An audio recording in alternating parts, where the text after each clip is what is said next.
कल तक हमने जो टॉपिक किया था आज हम उसके आगे के टॉपिक को करेंगे। ठीक है। तो जो अगला टॉपिक था मतलब कल हमने कर लिया था नेचर के बारे में, उसके मीनिंग के बारे में, करिकुलम का मीनिंग, नेचर और इसके कंपोनेंट्स या अवयव। अब जो अगला हमारा वो सिलेबस के हिसाब से टॉपिक है वो प्रिंसिपल ऑफ करिकुलम कंस्ट्रक्शन। अब प्रिंसिपल का मतलब सिद्धांत, करिकुलम कंस्ट्रक्शन के सिद्धांत। ठीक है।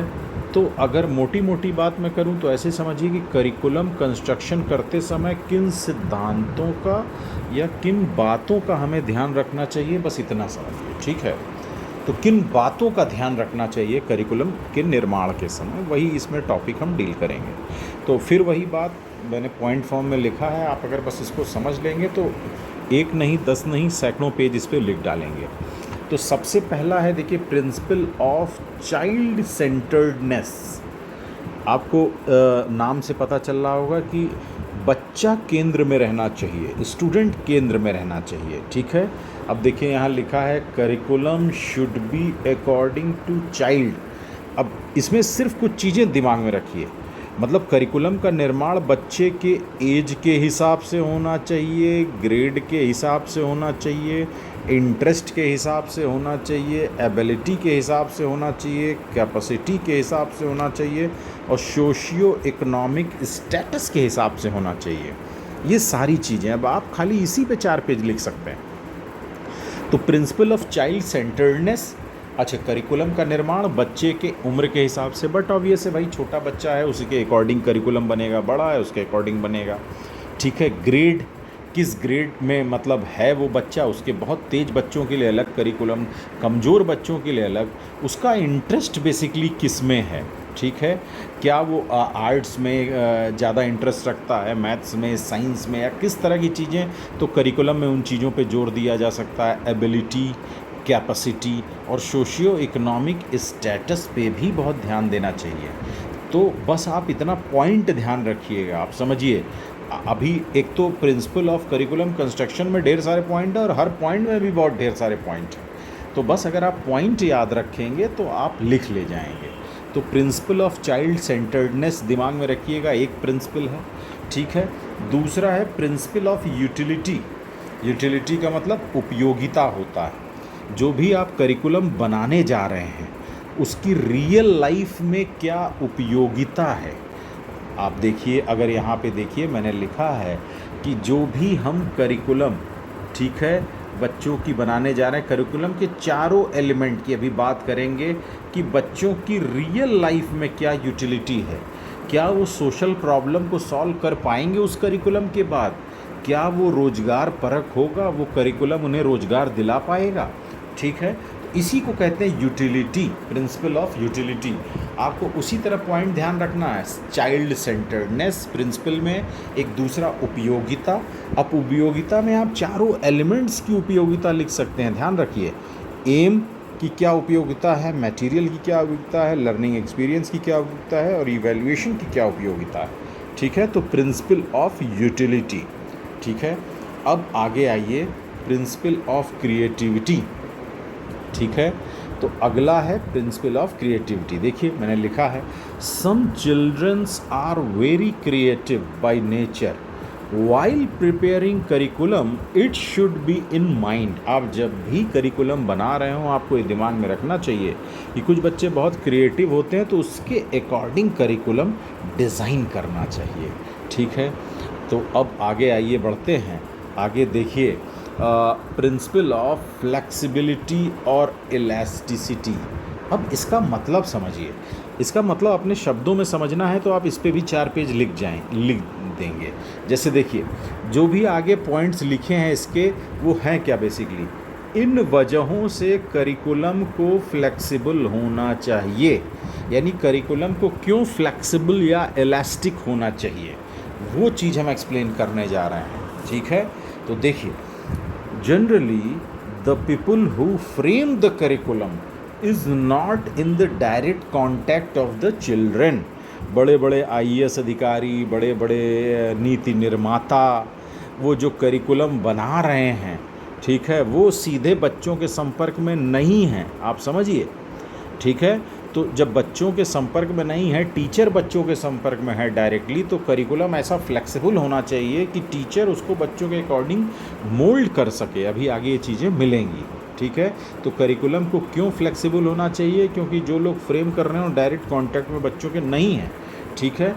और curriculum must be changed with the passage of time. देखिए, मतलब आपको मैंने कल भी बताया था कि समय के साथ और एरिया के साथ करिकुलम को बदलना चाहिए, इसलिए भी उसको फ्लेक्सिबल होना चाहिए।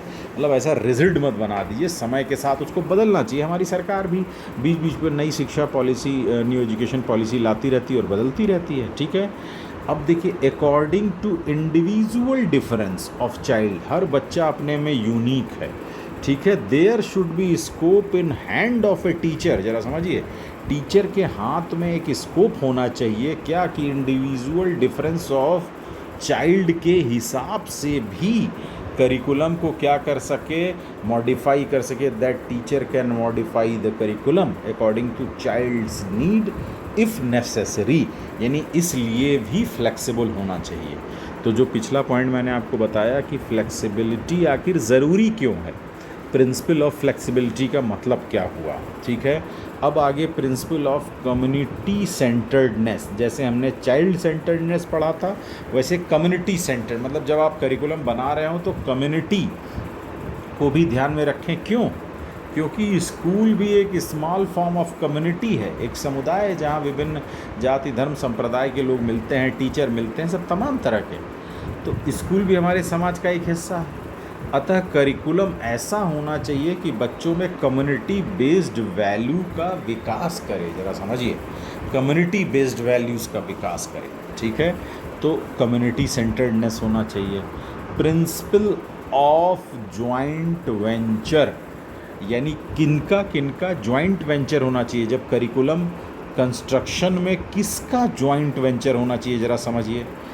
एजुकेशनल टेक्नोलॉजिस्ट, मतलब जो एजुकेशन के फील्ड में टेक्नोलॉजिस्ट हैं, नई नई टेक्नोलॉजी, मतलब जो एजुकेशन से रिलेटेड टेक्नोलॉजी हैं, उनको भी करिकुलम में शामिल होना चाहिए भाई, ताकि वो बताएं कि इन तकनीक से चीज़ों को, क्योंकि देखिए देखने से भी आदमी सीखता है, नई नई तकनीक से आप उनको नए नए वीडियोज़ या तमाम गूगल शीट और इन सब का उपयोग करके, अब जैसे मैं ही देखिए इस चीज़ का उपयोग करके आप लोगों को सिखा रहा हूँ, तो ये टेक्नोलॉजी ही तो है, ठीक है। तो करिकुलम निर्माण में एजुकेशनल टेक्नोलॉजीज होना चाहिए।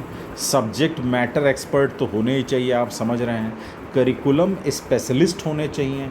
अब देखिए, सब्जेक्ट मैटर स्पेशलिस्ट मतलब कि भैया हिस्ट्री का तैयार हो रहा है तो हिस्ट्री के एक्सपर्ट होने चाहिए। लेकिन करिकुलम स्पेशलिस्ट मतलब, यानी करिकुलम स्पेशलिस्ट का मतलब वो कि बताएं कि हिस्ट्री का एम क्या होना चाहिए।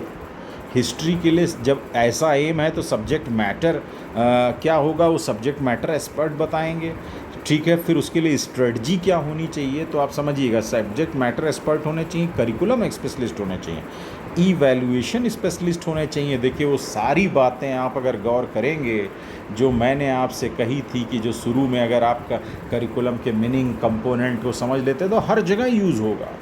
तो इवैल्यूएशन स्पेशलिस्ट होने चाहिए, एजुकेशनल साइकोलॉजिस्ट होने चाहिए एंड अदर एक्सपर्ट, यानी तमाम तरह के एक्सपर्ट जो है मिलने चाहिए और फिर करिकुलम का निर्माण होना चाहिए। अब देखिए, नाम से ही क्लियर हो जाएगा, प्रिंसिपल ऑफ फॉरवर्ड लुकिंग, मतलब बच्चों के फ्यूचर लाइफ व नीड को ध्यान में रख के बनाया जाना चाहिए, ठीक है। मतलब फ्यूचर में किस तरह की आवश्यकताएं होंगी करिकुलम की, किस तरह की आवश्यकताएं नहीं होंगी, ठीक है। तो देखिए, और प्रिंसिपल ऑफ इंटीग्रेशन, करिकुलम में किन किन चीज़ों का इंटीग्रेशन होना चाहिए, ज़रा समझिए। 4 एलिमेंट्स का तो होना ही चाहिए, जो ऑलरेडी मैंने आपको बताया था। क्या फॉर्मूला बताया था? GSLV, EV मतलब याद रखेंगे, वही GSLV, ठीक है। ऑब्जेक्टिव, सब्जेक्ट मैटर, टूल या रिसोर्सेज और इवैल्यूएशन, ठीक है। तो प्रिंसिपल ऑफ इंटीग्रेशन मतलब करिकुलम बनाते समय इन चीज़ों का होना चाहिए, ठीक है। अब देखिए, प्लस ज़रा देखिए क्या है। कॉग्निटिव, अफेक्टिव और साइकोमोटर ऑब्जेक्टिव्स भी होने चाहिए। कॉग्निटिव क्या होता है, ज़रा समझिए, संज्ञानात्मक विकास, मतलब इंटेलेक्चुअल डेवलपमेंट आप समझ सकते हैं।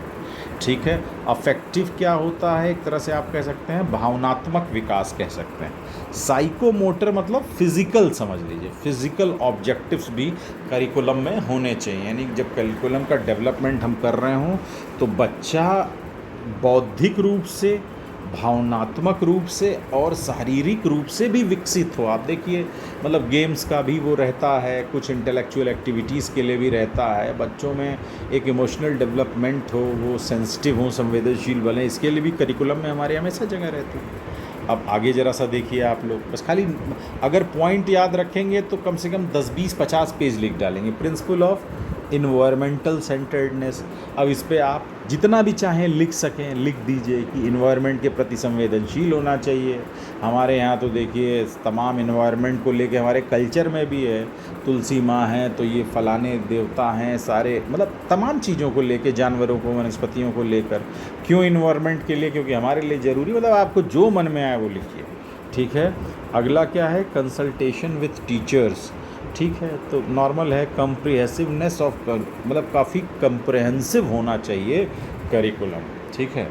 तो देखिए ये जो है बेसिकली क्या था, ये था कि जो टॉपिक मैं आपको बता रहा था कि प्रिंसिपल ऑफ करिकुलम कंस्ट्रक्शन, यानी करिकुलम कंस्ट्रक्शन में हमें किन किन सिद्धांतों का या बातों का ध्यान रखना चाहिए। तो बड़ा आसान है, चाइल्ड सेंटर्ड होना चाहिए, उसकी यूटिलिटी, उपयोगिता होनी चाहिए, क्रिएटिविटी का ध्यान रखना चाहिए, फ्लेक्सिबिलिटी होनी चाहिए, कम्युनिटी सेंटर्डनेस होना चाहिए, जॉइंट वेंचर होना चाहिए, फॉरवर्ड लुकिंग होना चाहिए, प्रिंसिपल ऑफ इंटीग्रेशन को फॉलो करना चाहिए। सोचिए अगर आप ये 11 पॉइंट मैंने लिख रखे हैं, 11 पॉइंट में अगर आप एक पेज में 3 से 4 पॉइंट आएंगे, वे 3 से 4 भी नहीं, चाहें तो एक ही पॉइंट पे 3-4 पेज लिख दें।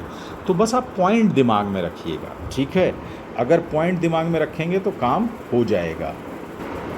चलिए अब आगे बढ़ते हैं। एक छोटा सा टॉपिक है, बेसिस ऑफ करिकुलम, ठीक है। क्या टॉपिक है? Basis of curriculum. इसका मतलब ज़रा समझ लीजिए क्या है पहले, ठीक। बेसिस का मतलब आधार, जैसे मैंने यहाँ लिख रखा है, आपको शायद कम दिख रहा होगा, डिटरमिनेंट्स या फाउंडेशन। किन आधारों पर, मतलब करिकुलम को तैयार करने के आधार क्या होते हैं। देखिए कमोबेश सब मिलती जुलती चीज़ें वही, ठीक है। अब आधार किन किन चीज़ों में ध्यान, देखिए अगर आप, मैं जो लिखा है देखिए, इट इंक्लूड्स,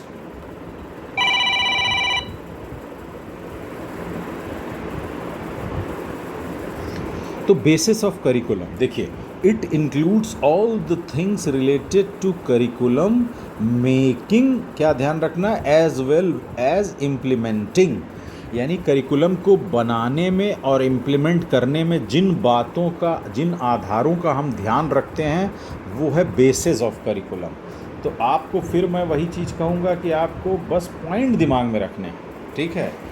अब फिलॉसफिकल बेसिस ज़रा सा समझिए, sociological basis, psychological basis, scientific basis, cultural basis, ठीक है, हिस्टोरिकल बेसिस, ये सारी चीज़ें, मतलब सोशियोलॉजिकल बेसिस आप समझ रहे होंगे, समाजशास्त्रीय आधार, मनोवैज्ञानिक आधार, वैज्ञानिक आधार, सांस्कृतिक कल्चरल बेसिस, ये सारे आधार करिकुलम निर्माण में काम करते हैं। उसके अलावा फिलॉसफिकल बेसिस भी काम करता है।